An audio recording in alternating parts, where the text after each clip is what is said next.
سیدنا امام حسین شہید کربلا، امام عالی مقام سبط رسول رضی اللہ تعالی عنہ وارضاہ عنہ، جب مدینہ طیبہ میں تھے اور آپ کو یزید نے بیعت کے لیے اصرار کیا، اور جانتے ہیں مدینے کا گورنر ولید بن عقبہ امام حسین کو اپنے گھر میں بلایا اور رات کے وقت کہا کہ آپ یزید کی بیعت کر لیں، سب ٹھیک ہو جائے گا۔ آپ نے ایک تاریخی جملہ فرمایا تھا، آج وہ سب مسلمانوں کو یاد ہونی چاہیے۔ امام حسین نے یہ نہیں کہا میں حسین رسول اللہ کا نواسا یزید کی بیعت کروں گا فاسق و فاجر کی، یہ نہیں کہا آپ نے۔ توجہ چاہتا ہوں، آپ نے یہ نہیں فرمایا، بلکہ یہ فرمایا مجھ جیسا اس جیسے کی بیعت کیسے کر سکتا ہے۔ یہ قیامت تک آنے والوں کے لیے میسج ہے، حسین جیسا کبھی بھی یزید جیسے کی بیعت نہیں کر سکتا، اور نہ ہی ویسوں کی طاقت کو وہ مان سکتا ہے۔ اور الحمدللہ ہماری ماؤں نے بچپن سے ہمیں حسین کو ہی سنایا ہے، یزید کو نہیں۔ اس لیے آج اگر کسی تخت پر یزید بیٹھا ہو تو ہمیں ڈر نہیں لگتا اس بات کا کہ وہ گردن اڑا دے گا، ہمیں اس بات کا خوف نہیں لگتا کہ پھانسی پر چڑھا دے گا۔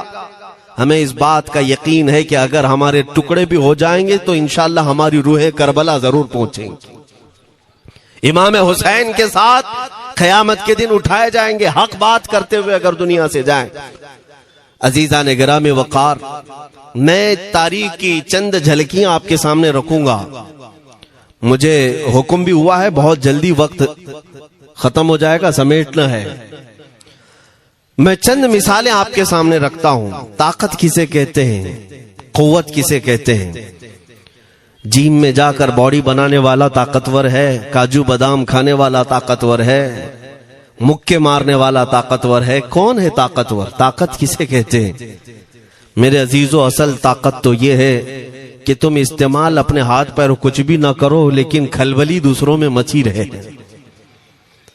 یہ اصل طاقت ہے۔ یہ رب تعالیٰ کی طرف سے دی ہوئی ہوتی ہے انعام میں۔ ورنہ آپ سوچ سکتے ہیں کہ حسین اعظم کے ساتھ جو لوگ آئے تھے وہ کل قافلہ کتنا تھا؟ الگ الگ روایتیں، امام حسین کے ساتھ 135 لوگ تھے، بعض روایات میں ہے 96 تھے، 96 لوگ تھے، بعض روایت میں 82 تھے، شہید ہونے والوں کی تعداد 72 ہے۔ لیکن اس بات پر اکثر علماء محدثین کا خیال ہے کہ 82 لوگ تھے، 82 لوگ تھے۔ 82 کے مقابل میں کتنے لوگوں کو آنا چاہیے راستہ روکنے کے لیے؟ اگر کسی عام آدمی سے بھی پوچھے تو ڈبل کر دو، ٹرپل کر دو، 4 گنا زیادہ کر دو۔ نہیں، 82 کو روکنے کے لیے پہلے 1000 لوگ آئے، پھر وہ 1000 کے بعد 4000 پلس آئے، 5000 لوگ صرف 82 لوگوں کو روکنے کے لیے آئے راستہ۔ پھر یہ لوگ 4 دن تک راستہ روکتے ہی رہے، 5000 لوگ مل کر۔ 10ویں محرم ہونے سے پہلے پھر تقریباً 16000 لوگ آئے، یعنی تقریباً پورے ٹوٹل ملا کر 22000 کے قریب، 21000 سمتنگ کچھ، 22000 کی فوج کیا معنی رکھتی ہے؟ کس کو روکنے کے لیے؟ 82 لوگوں کو۔ اسی سے سمجھ میں آتا ہے اصل طاقت کسے کہتے ہیں۔ طاقت اسی کو کہتے ہیں کہ ادھر 3 دن کے بھوکے اور پیاسے ہیں، ان کے خیموں میں ساز و سامان بھی نہیں، جنگ کے اسباب بھی نہیں، اور وہ جنگ کی نیت سے بھی نہیں گئے، اس کے باوجود 22000 کے سینوں میں جو کھلبلی مچی ہے، دنیا اسی کو سمجھ نہیں پا رہی ہے۔ اگر دنیا یہ سمجھتی ہے کوانٹیٹی کا نام طاقت ہے تو ہم اس کو رد کرتے نہیں، کوالٹی کا نام طاقت ہے۔ ایمان یہ اصل طاقت ہے۔ اور ایک تاریخی بات میں آپ کے سامنے رکھتا ہوں، امام حسین کا راستہ روکنے کے لیے سب سے پہلے یزید کی فوج سے جو شخص آیا تھا اس کو حر بن یزید کہتے ہیں۔ حر بن یزید الریاعی 1000 کا لشکر لے کر کے یہ امام حسین کا راستہ روکنے آئے۔ 2 دن تک ادھر ادھر گھماتے رہا، اور جب نمازیں ہوتی رہی امام حسین مصلی امامت پر ہیں اور یہ یزیدی اقتدا بھی کر رہے ہیں۔ ہر جماعت امام حسین کے پیچھے ہو رہی ہے، لیکن میں آپ کو بتاتا ہوں 10ویں محرم سے پہلے امام حسین نے خطبہ دیا اور یزیدیوں سے کہا کیا تم میری حیثیت کو نہیں جانتے؟ میں فاطمہ زہرا کا بیٹا ہوں، حیدر کرار کا نور نظر ہوں، رسول اللہ کا نواسا ہوں، میری نسبتیں کیا تمہیں نہیں معلوم؟ تم میرے خون سے اپنے ہاتھوں کو نہ رنگو، میں تمہارے پاس آپشن رکھتا ہوں، میں اس راستے سے اپنے واپس مدینے کی طرف جاتا ہوں یا کسی ساحل کی طرف یا دمشق جاؤں گا، جنگ کرنا نہیں چاہتا تم سے۔ یہ 3 آپشن جب امام حسین نے رکھا تو یزیدیوں نے ایک کو بھی قبول نہیں کیا، وہ جنگ کرنا ہی چاہتے تھے، امام حسین کے خون کے ساتھ کھیلنا ہی چاہتے تھے۔ لیکن جو حر بن یزید ہے، توجہ چاہتا ہوں، جو خود امام حسین کا راستہ روکنے کے لیے آیا، اس کے دل میں یہ بات آئی اور اس نے آ کر کے 10ویں محرم کو یزیدیوں سے کہا میاں مان لو حسین کی بات، 3 میں سے کوئی ایک بات مان لو، ہم جنگ نہیں کرنا چاہتے، وہ رسول اللہ کے بیٹے ہی تو ہیں۔ تو سارے جو سپہ سالار بڑے بڑے تھے، عمرو بن سعد، شمر وغیرہ، حر بن یزید سے کہنے لگے تجھے کون کہتا ہے فیصلہ کرنے کے لیے؟ تو سپاہی ہے، 1000 کی نفری تیرے ساتھ دی گئی ہے، بس اگر تجھے ہمارے ساتھ رہنا ہے تو میدان میں جمع رہ، ورنہ چلا جا، تو صلح کی باتیں مت کر۔ حر بن یزید اسی دن 10ویں محرم کو ان یزیدیوں سے کہتا اچھا اگر تم میرے اس بات کو نہیں مانتے تو تمہاری سپہ سالاری تمہیں مبارک، میں حسین کے خیمے میں جا رہا ہوں۔ جو یزید کی طرف سے آیا تھا وہ کدھر چلا گیا؟ مولا حسین کے خیمے میں۔ کب؟ صرف 10ویں محرم، ایک روایت میں 9ویں محرم کو، ایک دن پہلے امام حسین کے خیمے میں آیا، دست بوسی کی، معافی مانگی، اور امام حسین نے کہا اب تم جا سکتے ہو اپنے گھر۔ حر بن یزید نے کہا میں اس وقت تک اب آپ کا ساتھ نہیں چھوڑوں گا جب تک میرے جسم میں آخری سانس باقی رہے، میں آپ کے ساتھ رہوں گا۔ اب امام حسین کی وفاداری میں آنے والا کون تھا؟ اس لیے میں آپ کو ایک چیز دے جاتا ہوں میرے عزیزوں، اللہ عز و جل کی قدرت کے فیصلے ہیں، وہ جب چاہتا ہے کہیں سے بھی کسی کو ہدایت عطا فرماتا ہے۔ وہ باطل قوتوں کے موجود پلنے والا بچہ بھی کبھی رب تبارک و تعالی ہدایت دیتا ہے، اسے عالم بناتا ہے، اور کبھی کعبے کی چھاؤں میں پلنے والے کو مولا ابو جہل بھی بناتا ہے، گمراہ کر دیتا ہے۔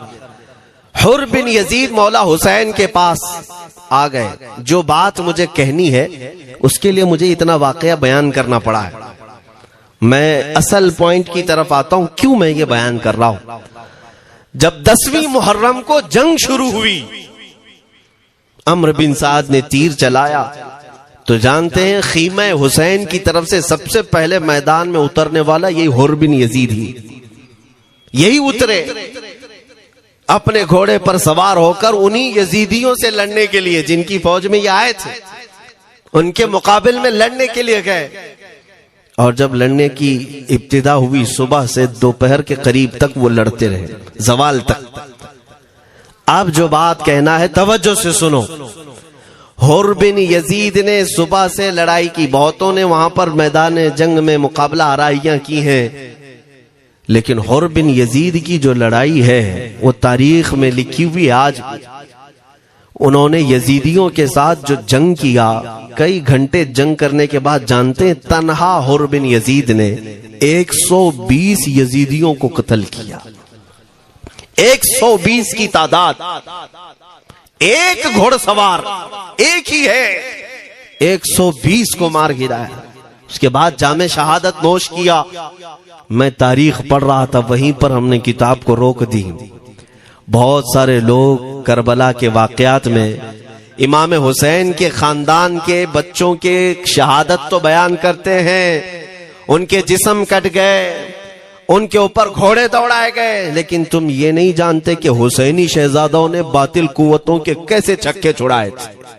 ایک ایک جوان نے مقابل میں آنے والوں کو ان کی اوقات کیسے یاد دلائی تھی۔ اب سنو، حر بن یزید 120 کو مار گرا سکتے ہیں، وہ بھی ایک دن پہلے خیمہ حسین میں آنے والا، ایک دن پہلے خیمہ حسین میں آنے والا. بات سمجھ میں آ رہی ہے ابھی؟ جو ایک دن پہلے خیمہ حسین میں آ جائے اس کی طاقت کا حال یہ ہے، جو پیدائشی حسینی ہو اس کی طاقت کا حال کیا ہو. میرے عزیزوں، طاقت کسے کہتے یہ سمجھو. یہ اور بات ہے کہ لوگوں کو اپنی ہی اوقات معلوم نہیں، اپنی حیثیت معلوم نہیں ہے. ہوتا کیا ہے میں آپ کو بتاؤں. علامہ عبد المصطفیٰ اعظمی صاحب نے ایک بڑی پیاری بات لکھی ہے. وہ گجرات کے حالات بہت اچھی طرح سے جانتے تھے. آپ نے ایک بہت اچھی بات لکھی جو ہمارے تمام چیزوں سے یا آج کے زمانے میں یہ چیز میچ ہوتی ہے. ایک تاجر تجارت کرنے کے لیے نکلا، اس کے پاس کچھ قیمتی ہیرے تھے اور وہ ہیروں کی تجارت کرتا تھا اور ایک چور اس کے پیچھے پڑ گیا.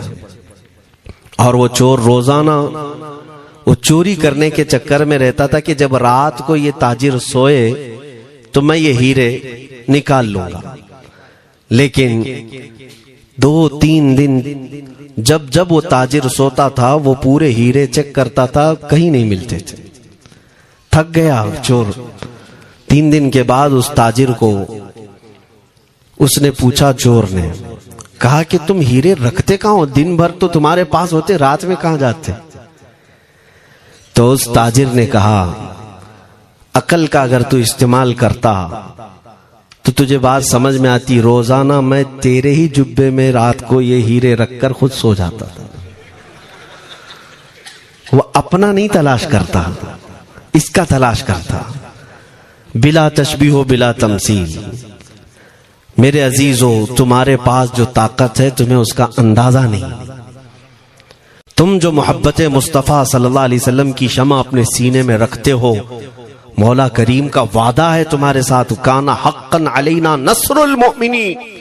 رب تعالیٰ فرماتا ہم نے اپنے اوپر لازم کر لیا ہے کہ ایمان والوں کی مدد کریں. اور ہم نے مدد دیکھی ہے، رب تعالیٰ کی مدد دیکھی ہے.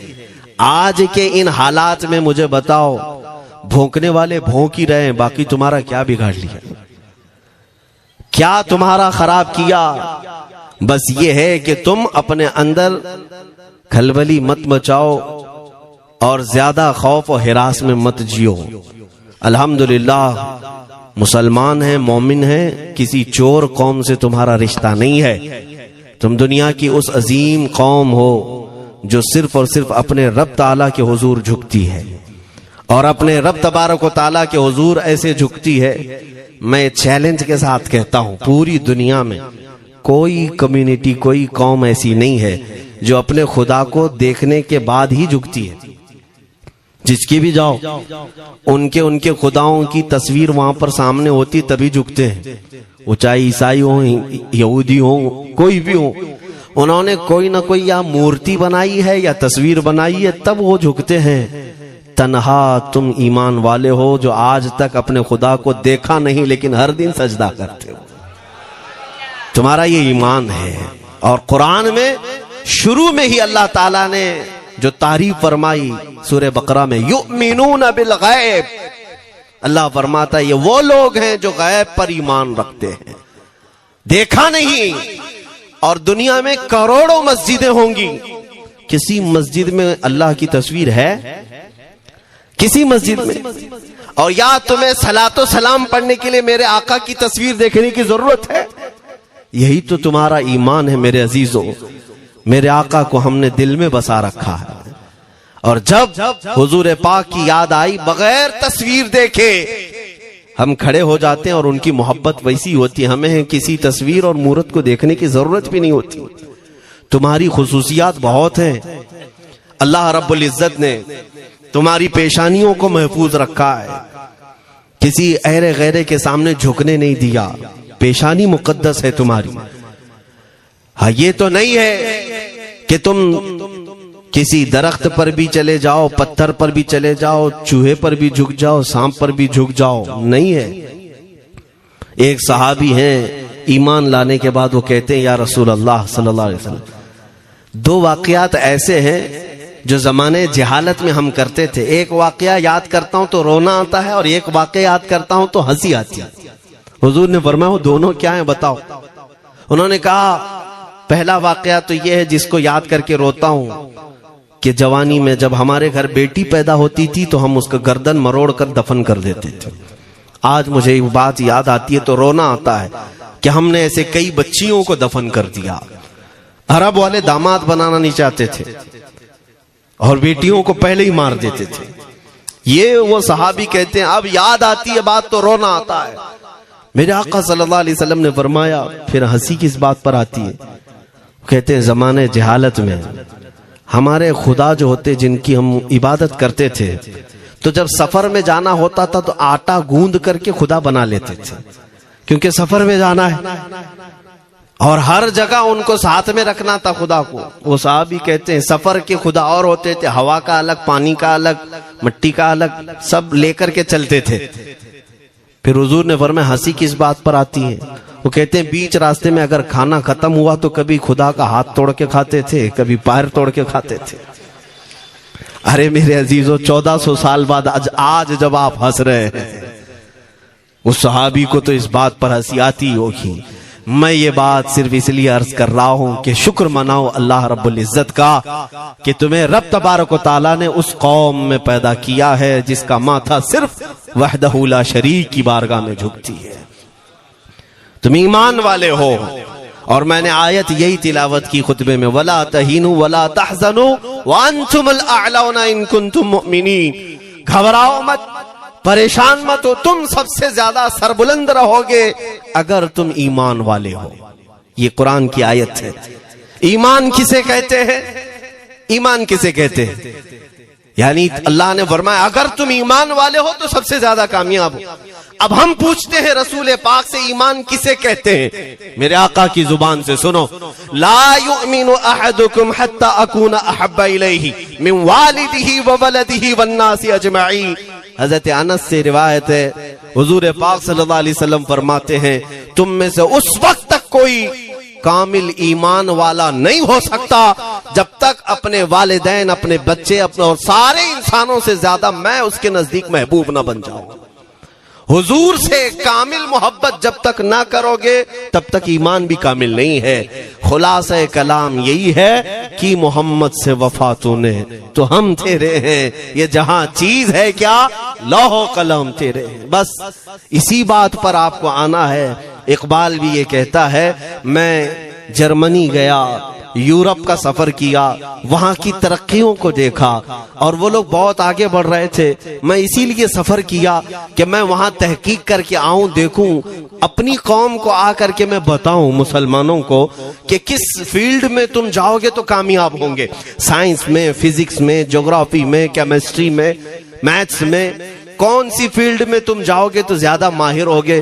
کئی سال اقبال نے وہاں کی خاک چھانی، تحقیقات کیا اور واپس جب آیا اپنی قوم کی طرف علامہ اقبال کہتے ہیں میں ساری دنیا وہاں کی یورپ کی چھان کر کے آیا، یہی دیکھنے گیا تھا کہ میری قوم کس میدان میں اترے تو کامیاب ہوگی. تو لوگوں نے پوچھا کیا وہ تمہیں راز مل گیا؟ وہ کہتے ہیں ہاں مجھے راز مل گیا. لوگوں نے پوچھا کس میدان میں اترے؟ تو وہ اقبال کہتا ہے میں تو راز کو پہنچا، اپنی قوم کو بتاتا ہوں تمہاری ترقی کا راز صرف اتنا ہی ہے کہ محمد سے وفا تو نے، کہ محمد سے وفا تو نے تو ہم تیرے ہیں. یہ جہاں چیز ہے کیا لوح و قلم تیرے ہیں. ساری کامیابی کا اصل راز میرے آقا سے بے انتہا محبت ہے.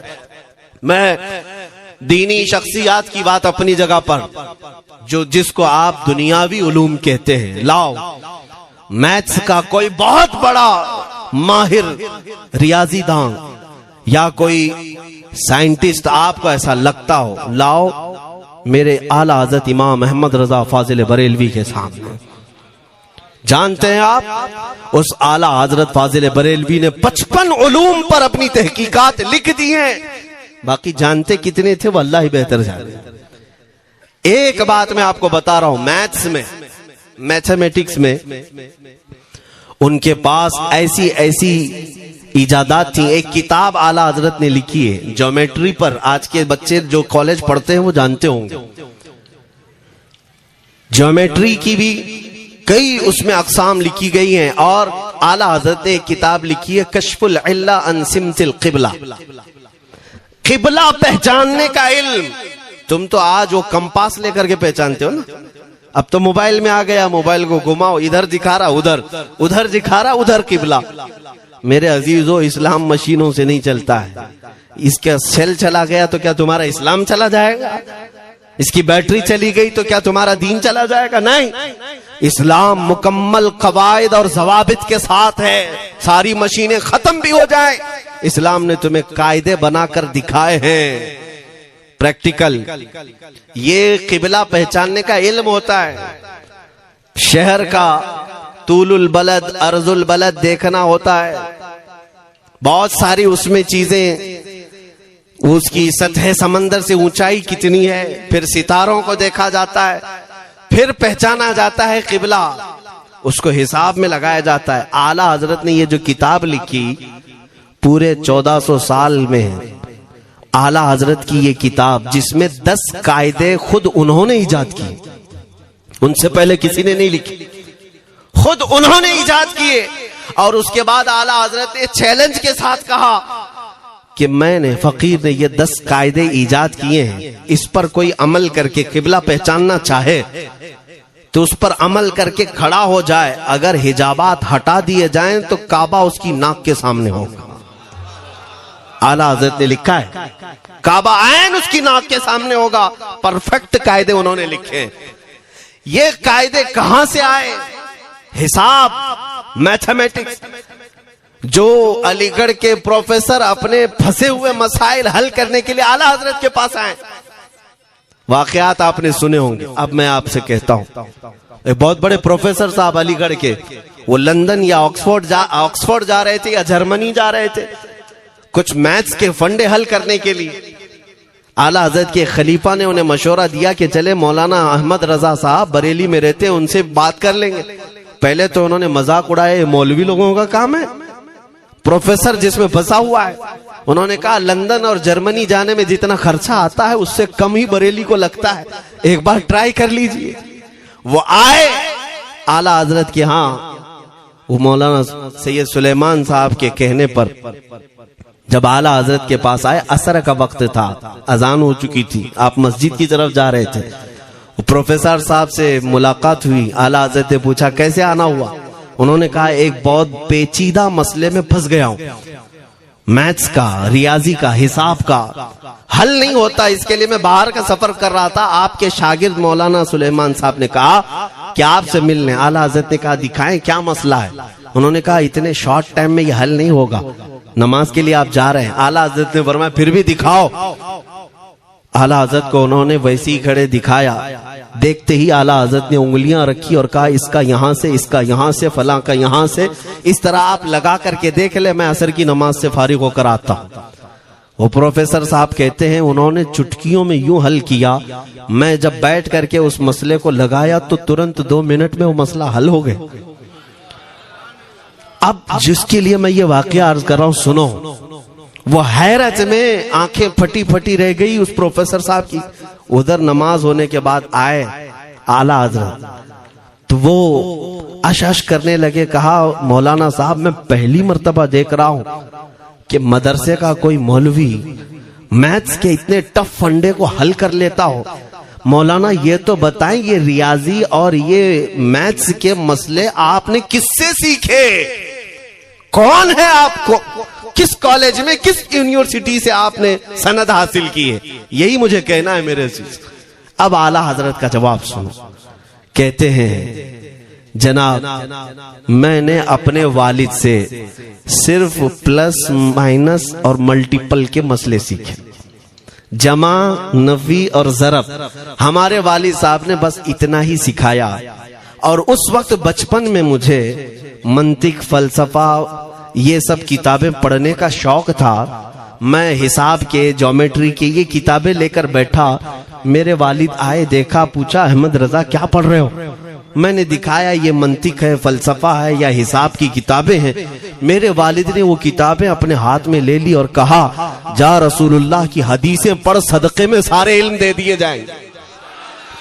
اعلیٰ حضرت فرماتے ہیں اس کے بعد میں نے اپنی زندگی میرے مصطفیٰ کے قدموں میں لگا دی۔ یہ جو آپ دیکھ رہے ہیں یہ میرے مصطفیٰ کے قدموں سے چھن کر مجھے ملا ہے۔ بس بات سمجھ جاؤ، طاقت اسی کو کہتے ہیں۔ نبی پاک صلی اللہ تعالی علیہ وسلم سے بے انتہا محبت کرنے والا وہ دنیا کے کسی میدان میں بھی تنہا نہیں ہوتا۔ عزیزان گرامی وقار، میں اس بات کی طرف آپ کو لے جاتا ہوں۔ ایک صحابی حضرت سلمہ بن اکوع رضی اللہ تعالیٰ عنہ، ان کو راجل رسول اللہ کہا جاتا ہے۔ حضور صلی اللہ علیہ وسلم کے ایسے سپاہی جتنے غزوات میں گئے، جتنی جنگوں میں گئے، کبھی گھوڑے پر نہیں بیٹھے، پیدل۔ اور وہ ایسا پیدل چلتے تھے کہ کوئی گھوڑا بھی ان کے ساتھ نہیں پکڑ پاتا ان کو جب وہ بھاگتے تھے۔ گھوڑا بھی اپنی تیز رفتاری کے باوجود انہیں نہیں پکڑ پاتا۔ ان کو وہ لقب ملا تھا راجل رسول اللہ، چھل کر کے سفر کرنے والا رسول اللہ کا سپاہی۔ ایک بار ایسا ہوا، ایک بنو قارہ کا شخص جس کا نام عبد الرحمن ہے، یہ منافق تھا، خبیث تھا۔ اس نے تقریباً 400 لوگوں کو جمع کیا، اپنے ہم مزاج لوگوں کو، اور مدینے پر رات کے وقت ایک باغیچے پر حملہ کیا، پورے باغیچے کو آگ لگا دیا، اور اس کے بعد پھر جو کھجوریں تھیں وہاں سے سب لوٹ کر کے اپنے گھوڑوں پر رکھ لیا اور نکل پڑا۔ اس وقت سوائے حضرت سلمہ بن اکوع کے کوئی نہیں تھا۔ ادھر 400 لوگ لوٹ مار کر رہے ہیں اور کھجوریں جمع کر رہے ہیں، اور یہ تنہا صحابی۔ اس صحابی کا حال یہ ہے گھوڑا بھی نہیں ہوتا تھا کبھی نہیں۔ اب ان کو جلال آیا کہ میرے مصطفیٰ کے شہر کی ایک کھجور بھی میں باہر جانے نہیں دوں گا جو چوری کر کے جا رہا ہے۔ اس کے بعد آپ نے پیچھا کرنا شروع کیا، اور حقیقت دیکھیں، آپ جب حدیث پڑھیں گے، اعلیٰ حضرت نے الملفوظ میں بھی اس کو نقل فرمایا، جب تک میں یہ حدیث پڑھ رہا تھا اتنی ہنسی بھی آتی ہے، اور ان کی اس بہادری پر دل کھل جاتا ہے اور سینہ چوڑا ہوتا ہے کہ وہ اکیلے کس بات پر بھاگ رہے تھے، ان کے پیچھے 400 لوگوں کے پیچھے بھاگ رہے۔ اچھا کوئی یہ کہے کہ نادان آدمی ہے، 400 لوگوں کو نہیں دیکھ رہا، اکیلا بھاگ رہا ہے، ہو سکتا ہے ان کو کوئی کہہ دیا ہو، لیکن مجھے حیرت ان 400 پر ہو رہی ہے جو ایک سے ڈر کے بھاگ بھی رہے تھے، وہ بھی بھاگ رہے ہیں۔ ایک دوڑا رہا ہے اور 400 بھاگ رہے ہیں۔ وہ عبد الرحمن قارہ کا رہنے والا قاری بھاگا جا رہا ہے اور سب سے کہہ رہا ہے سلمہ بن اکوع سے اپنی اپنی جان بچا لو۔ اسی لیے میں کہتا ہوں یہ بزدل قومیں ہیں، میرے مصطفیٰ کے غلاموں کا مقابلہ کرنے کی سکت نہیں رکھتی، جس کے سینے میں عشق مصطفیٰ ہو۔ 400 بھاگتے رہے اور یہ بھگاتے رہے بہت دور تک۔ جب حضرت سلمہ بن اکوع بھاگتے تھے تو گھوڑے بھی پیچھے پڑ جاتے، اور آپ جیسے جیسے کوئی گھوڑ سوار آتا اس کی ٹانگ پکڑ کر کھینچتے اور اس کی گردن پر پیر رکھتے، پھر آگے نکل پڑتے تھے۔ نہ جانے کتنوں کو انہوں نے تنہا اپنے ہاتھوں سے گرایا، کوئی مقابلہ کرنے کو تیار نہیں، گراتے بھی ہیں اور ان کی گری ہوئی کھجوریں جمع بھی کرتے ہیں کہ مجھے مدینے واپس لے جانا ہے۔ اس صحابی کو میں پڑھتا ہوں، عزیزان گرامی، کھجوریں جمع کرتے رہے اور انہیں بھگاتے رہے، اخیر میں وہ 10-10 کی ٹکڑیوں میں بدل گئے۔ وہ عبد الرحمن قارہ کا رہنے والا وہ کہنے لگا ایک ساتھ مت بھاگو، یہ اکیلے سب کو بھگا رہا ہے، 10 ادھر جاؤ، 10 ادھر جاؤ، 10 ادھر جاؤ۔ ظالموں، پلٹ کر میرے مصطفیٰ کے غلام کا مقابلہ کر کے دیکھتے ہیں، لیکن کسی سے نہیں ہوا۔ وہ پہاڑ کی چوٹیوں میں چلے گئے، حضرت سلمہ بن اکوع پہاڑ پہ بھی چڑھنے لگ گئے۔ تو عبد الرحمن قارہ وہ کہتا ہے وہیں سے چیخ کر کے، سلمہ بن اکوع تم کو کیا چاہیے، کیوں پیچھا کر رہے ہو؟ کہا میں شہر رسول کی ایک کھجور بھی جب تک تمہارے پاس ہوگی پیچھا کرتا رہوں گا۔ اس نے وہیں سے اپنے سارے ساتھیوں کو پکار کر کہا سارے لوگ کھجوریں پھینک دو، اپنی جان بچا لو۔ سبوں نے کھجوریں دے دی۔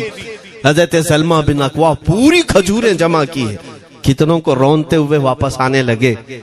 جانتے ہیں ایک صحابی اور ہے حضرت ابو قتادہ، جن کو فارس رسول اللہ کہا جاتا ہے، ان کا گھوڑا دوڑتا ہوا ان کو دوڑاتا ہوا حضرت ابو قتادہ اس پر ہیں اور 10 لوگ اور ساتھ ہیں. وہ حضرت سلمہ بن اکوا کی مدد کے لیے آ گئے. جب وہ آئے تو یہ اکثر کو تو گرا چکے تھے, کھجوریں لے بھی چکے تھے. حضرت ابو قتادہ 10 صحابہ کے ساتھ جب آئے, حضرت سلمہ بن اکوا کی اور مدد ہو گئی. اب یہ مدینے آنے لگے تو توجہ چاہتا ہوں. حضرت سلمہ بن اکوا نے پوچھا, میں تو اکیلا دوڑا رہا تھا, کوئی مجھے نہ دیکھا تھا نہ یہ واقعے کی کسی کو خبر تھی, تم یہاں تک کیسے آئے؟ تم کو کس نے بھیجا میری مدد کے لیے؟ مسلمانوں یاد رکھو, میرے مصطفیٰ کی وفاداری میں جب کوئی نکلتا ہے تو کہاں سے مدد آتی ہے اندازہ بھی نہیں ہوتا. حضرت سلمہ بن اکوا نے ان سے پوچھا ابو قتادہ سے, تم آئے کیسے؟ حضرت ابو قتادہ نے جو جواب دیا وہ اور تعجب کا تھا. کہا ہم نے نہیں دیکھا, ہم کو معلوم بھی نہیں تم کس کے ساتھ گئے ہو, ہمیں یہ واقعہ بھی نہیں معلوم, لیکن ہم اپنے خیمے میں بیٹھے تھے, ہمارا یہ گھوڑا دوڑتا ہوا ہے. یہ گھوڑا دوڑتا ہوا آیا اور دونوں پیر بار بار اٹھا کر کے ہنہنانے لگا. میرا گھوڑا ایسا کبھی کرتا نہیں, وہ جہاد میں جانے والا گھوڑا ہے, فرما بردار ہے. ابو قتادہ نے اس کو سہلایا لیکن پھر بھی وہ خاموش نہیں ہوا. حضرت ابو قتادہ کہتے میں پہچان لیا, وہ اپنی پیٹھ پر مجھے سوار کرنا چاہتا ہے. میں اس کی پیٹھ پر بیٹھ گیا. میرے ساتھی بھی تعجب میں تھے, اتنی وقت گزر جانے کے بعد گھوڑے کو نہ بھوک لگی ہے نہ پیاس لگی ہے, یہ کہاں لے جا رہا ہے؟ ابو قتادہ کہتے یہ گھوڑا ہے جو تجھ تک ہم سب کو لے آیا ہے. حضرت سلمہ بن اکوا نے کہا ہاں مجھے یاد ہے, جب میں ان 400 کو دوڑا رہا تھا تو تمہارا گھوڑا مجھے دیکھ رہا تھا. پتہ یہ چلا دنیا کا ہر جانور بھی میرے مصطفیٰ کا وفادار ہے. اگر تم نبی پاک صلی اللہ علیہ وسلم کی عزت و حرمت کے لیے اٹھتے ہو تو چونٹیاں اپنے سوراخ میں تمہارے لیے دعا میں مشغول ہو جاتی ہیں, مچھلیاں پانی میں تمہارے لیے دعائیں کرتی ہیں. عزیزان گرامی وقار, آج میں اپنے جملوں کو سمیٹتے ہوئے یہ بات کہتا ہوں, دھورا جی کی سرزمین میں نے کبھی سنا نہیں یا کبھی آپ سے ملاقات نہیں کی, لیکن اتنا بڑا مجمع ہمیں جو سننے کے لیے بیٹھا ہے, لوگ مصافحے کے لیے آئے, پھول ہار پیش کیے, ٹوٹ پڑتے ہیں ملاقاتوں کے لیے. میں اکثر جلسوں میں بھی اور اپنے پروگراموں میں یہ کہتا ہوں, مجھے جو آپ عزت کی نگاہ سے دیکھتے ہیں یا ملنا چاہتے ہیں یا دیکھنا چاہتے ہیں یا سننا چاہتے ہیں تو وہ اس لیے نہیں ہے کہ کسی باپ کا بڑے باپ کا بیٹا ہے یا کسی سیاسی پارٹی کا نیتا ہے. آپ کی جو محبت ہے وہ صرف اس لیے ہے, یہ ناز یہ انداز ہمارے نہیں ہوتے, جھولی میں اگر ٹکڑے تمہارے نہیں ہوتے. یا رسول اللہ, جب تک کہ مدینے سے اشارے نہیں ہوتے روشن میری قسمت کے ستارے نہیں ہوتے. جو کچھ بھی عزت ملی ہے ہمیں آج وہ کسی اور صلاحیت کی وجہ سے نہیں. صاف میں بتا دیتا ہوں, میں مقرر آدمی نہیں, میں خطیب آدمی نہیں, میں وہ شعلہ بار مقرر نہیں ہوں کہ جن کی تقریروں سے لوگ بہت زیادہ نفع اٹھاتے ہوں. میں تو طالب علم آدمی ہوں. میرے آقا صلی اللہ تعالیٰ علیہ وسلم کے لیے اتنی وفا کرنا جانتا ہوں کہ میں نے یہ عہد کر لیا ہے, میرے جسم میں جب تک خون باقی رہے گا ایک بھی ظالم کتا میرے آقا کی طرف انگلی بھی اٹھائے ہم اپنی گردن بھی نچھاور کرنے کو تیار رہیں گے. میرے آقا صلی اللہ تعالیٰ علیہ وسلم کے لیے قربانی کا جذبہ ہے, اس لیے میرے آقا نے یہ عزت عطا کی ہے. پھر مجھے یہ کہنے کا حق بھی ہے, جب تک بکے نہ تھے تو کوئی پوچھتا نہ تھا, یا رسول اللہ تم نے خرید کر ہمیں انمول کر دیا.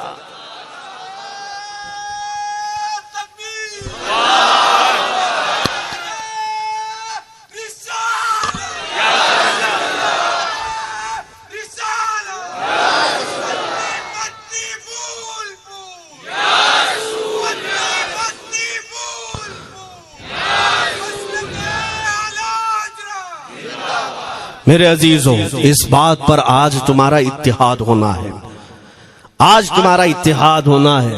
میں نے کافی علاقوں کے دورے کی اور دیکھ لیے, لوگ جو کہتے ہیں ہم بکھرے ہوئے ہیں, بٹے ہوئے ہیں, ٹکڑوں میں ہیں, لیکن میں نے سب کو دیکھا یقیناً فرقوں میں بھی بٹے ہیں, سلسلوں میں بھی. حالانکہ سلسلوں میں اختلاف ہونا نہیں چاہیے, جو سلاسل حقہ ہیں وہ سب مدینہ طیبہ کی نہریں ہیں, اختلافات نہیں, لیکن اس کے باوجود بٹے ہوئے لوگ ہیں.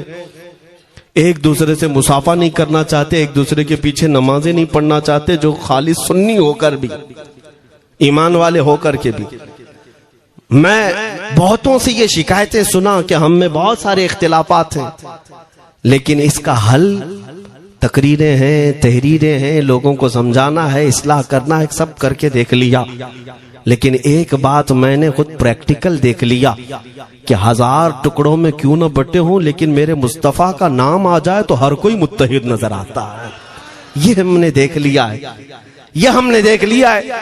کسی بھی پیر سے بیعت کیوں نہ ہو، میں دوسروں کی بات نہیں کرتا، لیکن میں نے پورے ہندوستان کے کونے کونے میں دیکھا ہے جا کر کے، کسی بھی سنی صحیح العقیدہ پیر سے بیعت کیوں نہ ہو، اگرچہ اس کے آپس کے جھگڑے ہوں، لیکن ہم نے ایک مجمع میں مجھے سننے والوں کو، ایسے اختلاف والوں کو بھی دیکھا، دونوں سن رہے ہیں، لیکن جب ہم نے پوچھا میرے مصطفیٰ کریم کی عزت پر بات آئے تو تم میں سے کون کھڑا ہو سکتا ہے؟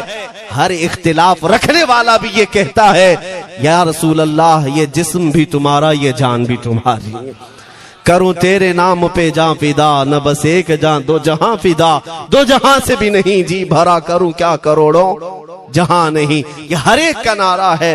اس سے پتہ یہ چلا کہ آج تم سب کو اگر کوئی چیز جوڑ سکتی ہے تو نام محمد ہے، میرے مصطفیٰ کریم صلی اللہ علیہ وسلم کی محبت ہے۔ گنبد خضرا کی چھاؤں میں سب کو جمع کرو، انشاءاللہ العزیز اتحاد برقرار رہے گا۔ اصل کی طرف نظر رکھو، بادشاہ کی طرف نظر رکھو، باقی جتنے ولی ہیں، جتنے پیر ہیں، سب وزیر ہیں، سب وزیر ہیں، بادشاہ صرف میرا مصطفیٰ ہے۔ نبی پاک صلی اللہ تعالی علیہ وسلم کو ہم شہنشاہ تسلیم کرتے ہیں، لہٰذا اگر بادشاہ کی طرف نظر ہوگی تو تمہیں شیطان یہ اس طرح کی لڑائیوں میں نہیں رکھے گا، وہ کامیاب نہیں ہو سکے گا۔ تم سب کا مشن اگر میرے مصطفیٰ کی عزت اور ان کی ناموس ہو جائے، حضور اکرم صلی اللہ تعالی علیہ وسلم کی طرف، ہم نے دیکھا ہے بڑے بڑے اختلافات ختم ہو جاتے ہیں۔ حضرت ابو ذر غفاری، حضرت بلال حبشی، دونوں میں جھگڑا ہو گیا تھا، تکرار ہوئی۔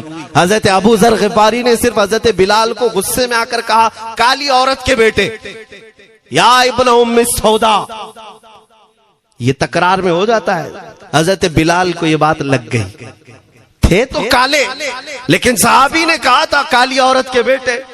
حضور کے پاس جا کر عرض کیا، یا رسول اللہ، ابو ذر نے مجھے آج یوں کہا، ابو ذر نے مجھے آج یوں کہا، کالی عورت کے بیٹے۔ میرے آقا صلی اللہ علیہ وسلم کو جھلا لایا، باہر آئے، بلایا، ابو ذر کہاں ہے؟ آئے، حضور پاک نے ان کو مخاطب کر کے صرف اتنا فرمایا، افیق الجاہلیہ، ابھی تک تمہارے اندر پرانی جاہلیت باقی ہے؟ 3 بار پوچھا اور اس کے بعد میرے آقا چلے گئے، کچھ نہیں فرمایا۔ پرانے زمانے کی کافروں کی جاہلیت ابھی باقی ہے، جو ماں کے نام سے لوگوں کو گالیاں دیتے یا پکارتے تھے۔ حضرت ابو ذر غفاری کو اتنی بات لگ گئی کہ میرے آقا مجھ سے روٹھ گئے، میرے آقا کے دل پر یہ بات لگ گئی، تو انہوں نے یہ نہیں کیا کہ دیکھا جائے گا بعد میں کیا ہوگا، نہیں، سیدھے مسجد نبوی میں حضرت بلال کو ڈھونڈنے کے لیے آئے، کہاں ہے؟ حضرت بلال مل گئے تو ان کا ہاتھ پکڑ کر کے لائے۔ ابو ذر غفاری زمین پر لیٹ گئے، سو گئے، کہا ہے بلال مجھے معاف کر دے، میں نے تجھے سخت جملہ کہا، مجھے معاف کر دے۔ حضرت بلال نے کہا ٹھیک ہے میں نے معاف کر دیا، ہو گئی بات۔ لیکن حضرت ابو ذر غفاری نے کہا نہیں، میرا دل اس پر سکون نہیں مانے گا، ایک کام کرو اے بلال، تم اپنا یہ پیر میرے چہرے پر رگڑو، یہ تمہارا تلوہ جس کو میں نے کالا کہا تھا، اسی تلوے سے میرے چہرے پر تم رگڑو تاکہ مجھے میری حیثیت پتہ چل جائے۔ حضرت بلال کیا ان کی بات پر اپنا پاؤں ان کے چہرے پر رگڑ دیتے؟ دونوں ہاتھوں سے ان کو زمین پر اٹھایا اور سینے سے سینہ لگایا، کہا ہے ابو ذر کیسی بات کرتے ہو، جس آقا کے تم غلام ہو اسی آقا کا میں بھی غلام ہوں۔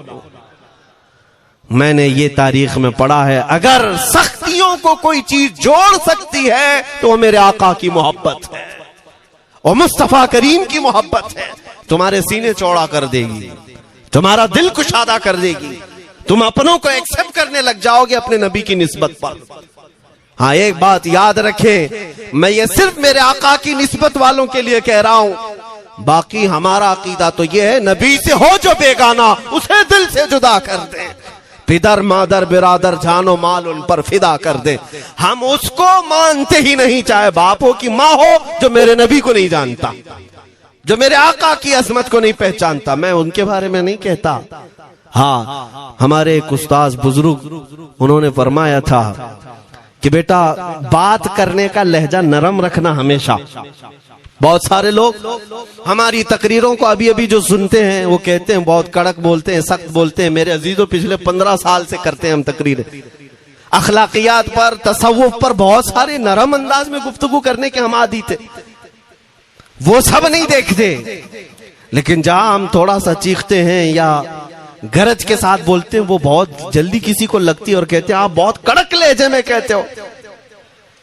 90% ہم نے نرم لہجے میں بات کیا ہے، لوگوں کو اخلاقیات سکھایا ہے، چوری، زنا، ڈکیتی، سود، شراب، ان سب کی مذمت پر بیانات ہم نے ریکارڈ کیے، وہ سب نظر نہیں آتا، لیکن سخت جملے بہت جلدی نظر آتے ہیں۔ لیکن یہ میں کیوں کرتا ہوں وہ بھی آپ کو بتا دوں۔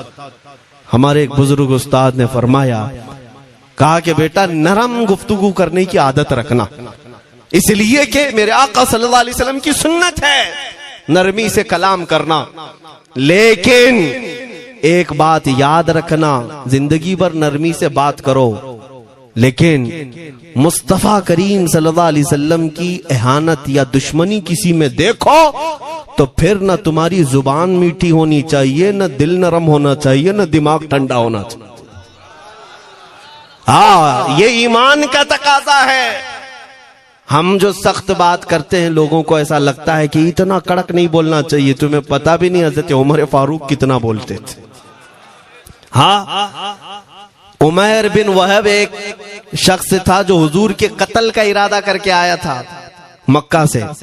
صفوان نام کا ایک اور شخص، عمیر نام کے، دو لوگ حتیم کعبہ میں بیٹھ کر میٹنگ کر کے آئے، کیونکہ صفوان کا باپ جنگ بدر میں مارا گیا تھا، عمیر کا بیٹا جنگ میں قیدی ہو کر حضور کے پاس قید تھا، دونوں کا پرابلم سیم تھا، دونوں لوگ حتیم کعبہ میں بیٹھ کر کے فیصلہ کرتے ہیں۔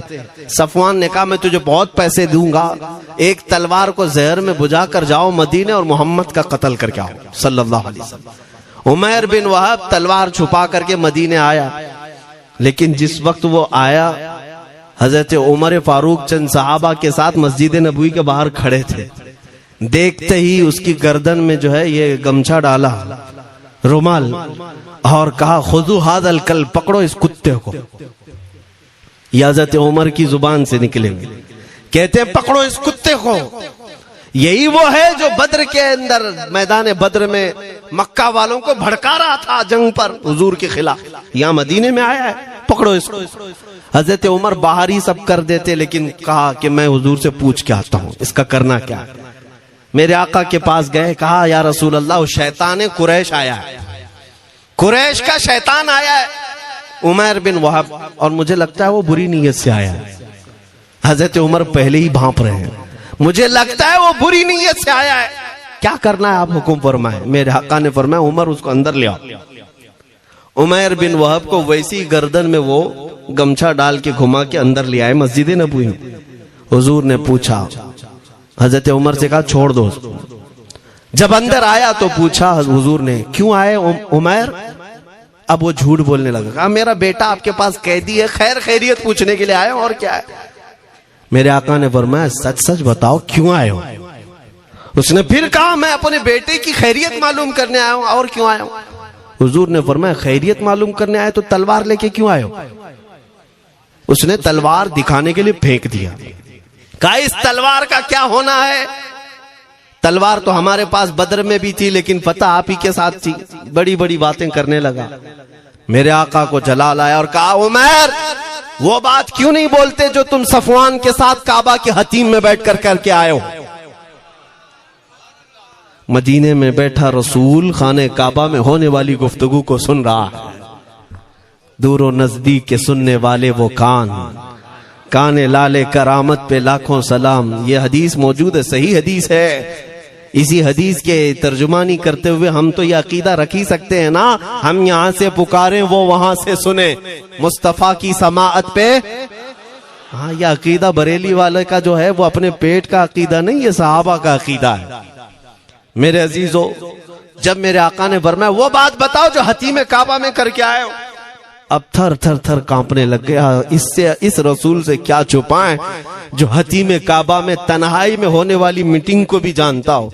کہا اب میں کیا بتاؤں جب آپ کو سب معلوم ہے، اب میں جو کہنا چاہتا ہوں وہ یہ ہے، اشہد انک محمدن رسول اللہ، میں گواہی دیتا ہوں کہ آپ محمد اللہ کے رسول ہیں صلی اللہ علیہ وسلم۔ ایمان لے آئے۔ اب سنیے میرے عزیزو، ایمان لانے کے بعد حضور پاک صلی اللہ علیہ وسلم نے تلقین فرمائی کہ اب اسلام پر قائم رہو، ایمان پر برقرار رہو۔ قتل کرنے کے لیے آیا، میرے مصطفیٰ کا غلام بن گئے۔ اب اس کے بعد حضرت عمر کیا کہتے ہیں؟ حضرت عمر جو گمچھا گلے میں ڈال کے اندر لائے تھے، اب گلے میں ہاتھ ڈال کر باہر لے جاتے ہیں، اور باہر جو ساتھی کھڑے تھے ان سب کو مخاطب کر کے کہتے ہیں اے لوگوں سنو، حضرت عمر کے الفاظ سنیں، کہتے ہیں تھوڑی دیر پہلے یہ جو شخص تم دیکھ رہے ہو مجھے خنزیر اس سے اچھا لگتا تھا۔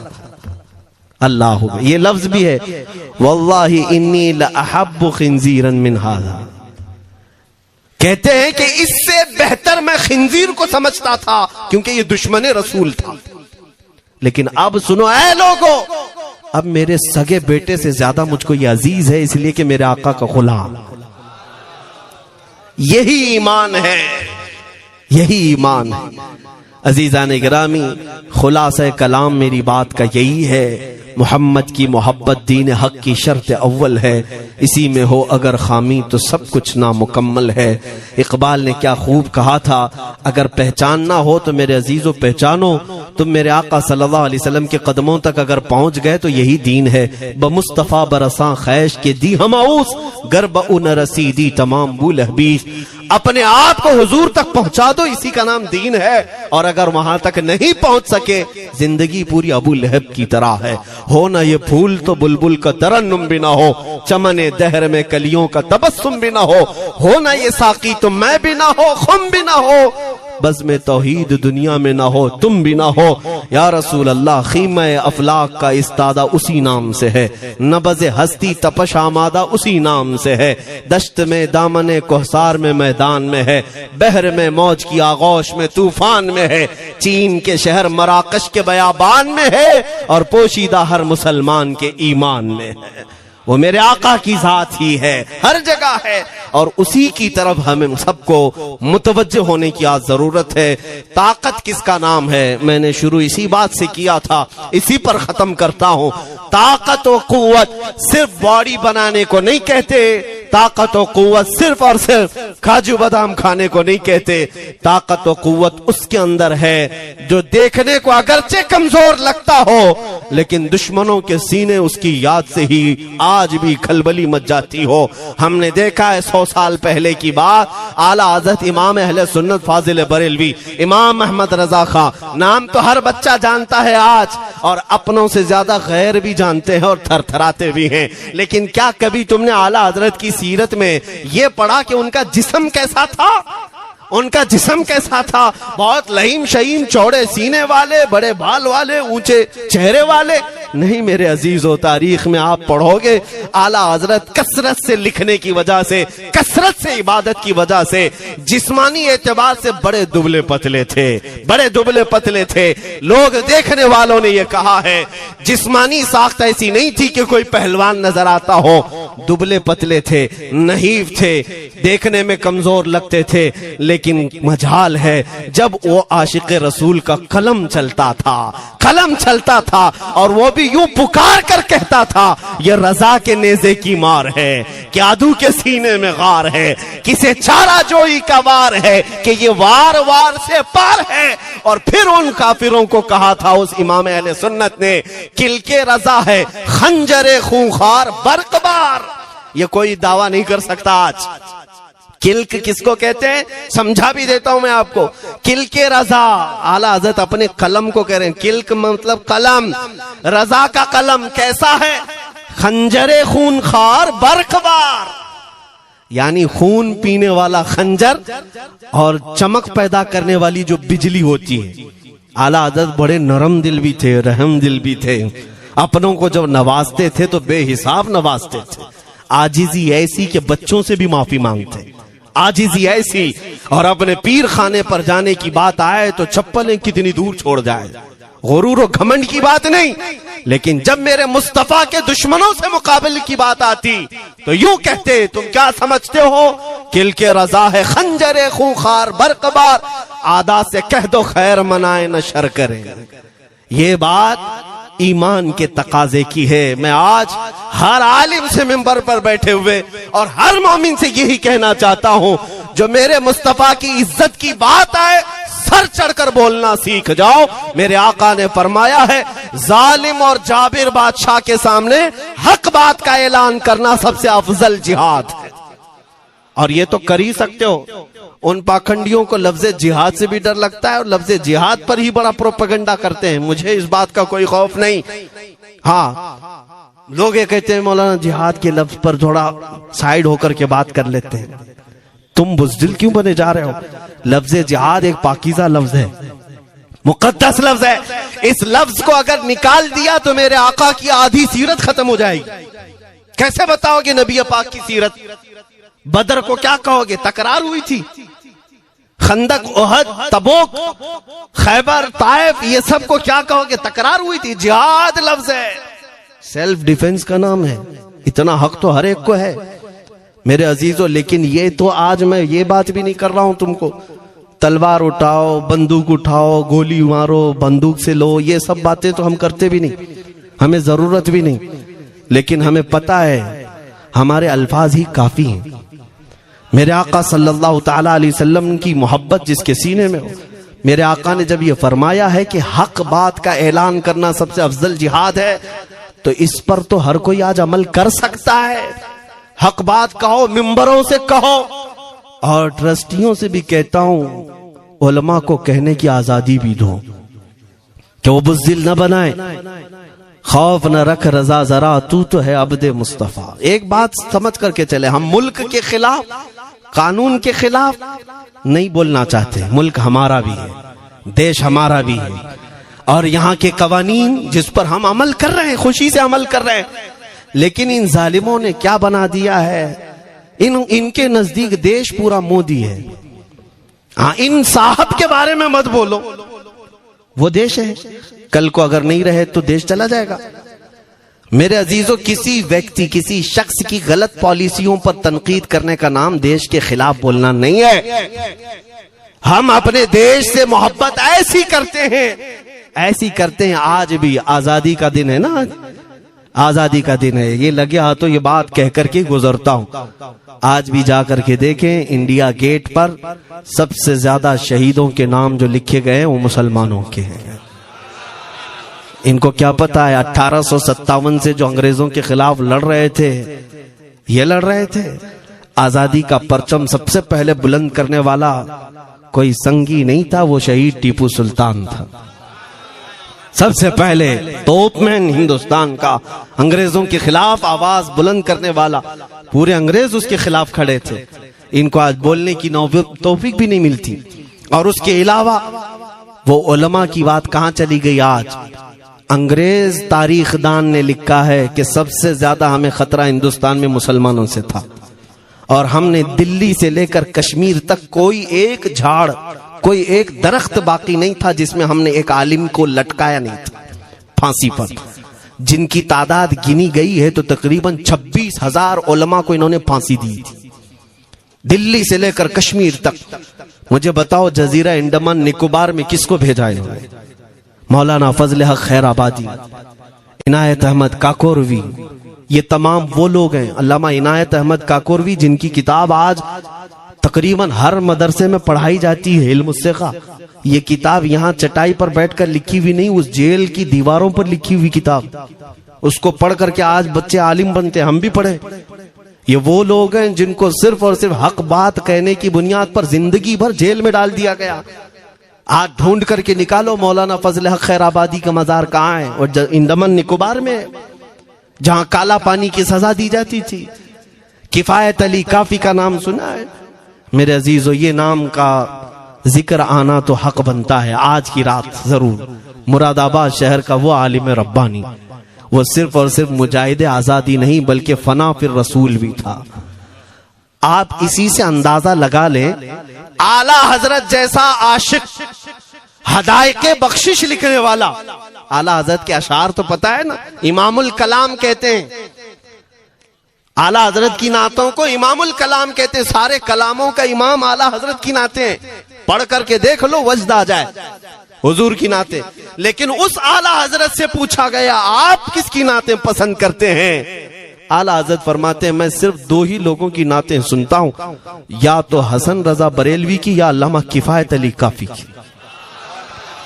اعلیٰ حضرت جس کی نعتیں سنتے ہوں اسی سے اندازہ کر سکتے ہیں وہ کفایت علی کافی کون تھے. میں اکثر جگہوں پر ان کا تذکرہ کرتا ہوں تاکہ بچوں کے ذہنوں میں یہ بات منتقل ہو جائے. اب میں آپ کو بتاؤں ان کی زبان میں اللہ نے وہ طاقت دی تھی کہ وہ جب عشق رسول پر بولتے تھے تو ہزاروں کا مجمع رونے لگتا تھا، ان کی طرف آ جاتے. اور انگریزوں کو یہ بات قطعاً پسند نہیں تھی. انہیں کئی طرح سے گرفتار کرنے کی کوشش کی گئی. آخر کار ایک منافق کے ذریعے سے مولانا کفایت علی کافی کو گرفتار کرنے کے لیے انگریز آئے. کتنے جانتے ہیں؟ 3000 لوگ آئے ایک عالم کو گرفتار کرنے. ہمیشہ کتے جھنڈ میں ہی آتے ہیں. ہاں ماب لنچنگ بھی جو ہے نا کتے جھنڈ میں ہی کرتے ہیں. کفایت علی کافی رحمت اللہ علیہ کو گرفتار کر کے لے گئے دارالامارت میں. انگریزوں نے رات کے وقت کفایت علی کافی کے کپڑے کھولے اور ان کے جسم پر گرم استری پھیری. استری سے پورا داغتے تھے اور جب چمڑی جل جاتی تھی تو اس پر نمک چھڑکتے تھے. ہفتہ بھر تک علامہ کفایت علی کافی کو انہوں نے یہ دردناک سزائیں دی. بیچ میں کئی مرتبہ ان کو سامنے آفر رکھا تم بدل لو اپنی باتیں، چھوڑ دو اپنی اس قوم کو ورغلانا، چھوڑ دو یہ سب جو تم تقریریں کرتے ہو، ہم اپنے حکومت میں تمہیں لے لیں گے، وظیفہ بھی دیں گے، عہدہ بھی دیں گے. کفایت علی کافی رحمت اللہ علیہ نے فرمایا تم غلط جگہ ہاتھ مارے ہو. ہاں یہ وہ جگہ نہیں ہے جہاں سے 500 پاؤنڈ لے کر کے کوا بھی حلال کر دیا جائے، ہر چیز جو ہے تمہارے حساب کی بنا دی جائے. یہ وہ جگہ نہیں ہے. کفایت علی کافی رحمت اللہ علیہ نے کہا میرا دین اتنا سستا نہیں ہے، اتنا سستا نہیں ہے. اس کے بعد انہوں نے کہا تو پھر تم مرنے کے لیے تیار رہو. کہا خوشی سے.